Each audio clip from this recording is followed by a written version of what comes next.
আপনি কি কখনো ভেবে দেখেছেন কেন আমাদের ফসল হঠাৎ করে শুকিয়ে যায়?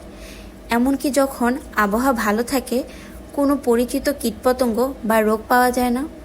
এই রহস্য বাংলাদেশে কয়েকটি গুরুত্বপূর্ণ ফসল ধান, পাট এবং টমেটোকে প্রভাবিত করে। কৃষকরা ক্ষতি দেখতে পায়, কিন্তু আসল অপরাধী প্রায়শই অদৃশ্য থাকে। এই উত্তরটি লুকানো আছে উদ্ভিদ মাইক্রোবায়োমে। আসসালামু আলাইকুম সবাইকে। আমি মিফতাহুল জান্নাত সরকারি তিতুমির কলেজে বটানি ডিপার্টমেন্ট নিয়ে পড়াশোনা করছি। আমার বিষয়বস্তুটি হলো মেটাজেনোমিক্স ইন প্ল্যান্ট মাইক্রোবায়োমস। চলুন আগে জেনে নেওয়া যাক মাইক্রোবায়োম কী। মাইক্রোবায়োম হলো কোনো নির্দিষ্ট পরিবেশে থাকা সমস্ত অণুজীবের, যেমন ব্যাকটেরিয়া, ভাইরাস, ফাঙ্গাস এবং তাদের জেনেটিক উপাদান এর সম্মিলিত সমষ্টি।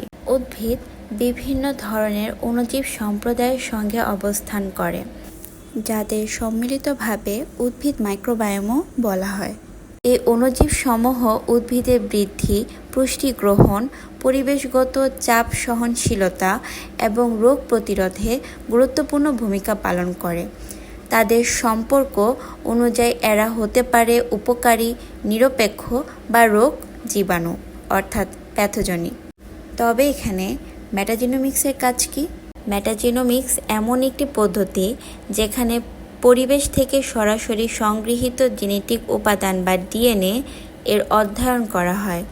মেটাজেনোমিক্স ফসলের সঙ্গে সম্পর্কিত অণুজীব সম্প্রদায়গুলোর বৈচিত্র্য, কার্যকারী সম্ভাবনা এবং পরিবেশগত গুরুত্ব উন্মোচনের মাধ্যমে উদ্ভিদ মাইক্রো পারিপার্শ্বিক ক্রিয়া অধ্যয়নের বিপ্লব ঘটিয়েছে।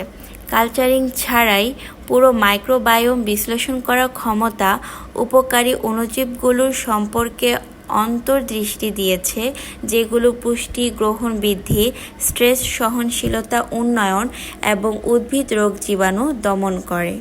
তবে জিনোমিক্স যথেষ্ট নয় কেন? জিনোমিক্স একটি নির্দিষ্ট জীবের জিনোম বিশ্লেষণ করে, কিন্তু এর জন্য সেই জীবকে ল্যাবে আলাদা করে বৃদ্ধি করতে হয়। তবে মাটি বা উদ্ভিদের মতো পরিবেশে লক্ষ লক্ষ অণুজীব একসাথে বাস করে, যাদের বেশিরভাগই সংস্কৃতির যোগ্য নয়।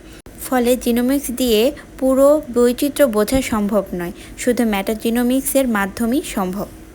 একটি উদাহরণ শোনা যাক।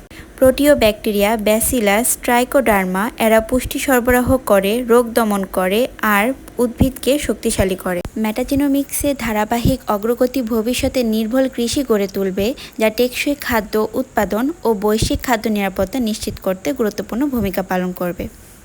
ধন্যবাদ সবাইকে। আসসালামু আলাইকুম।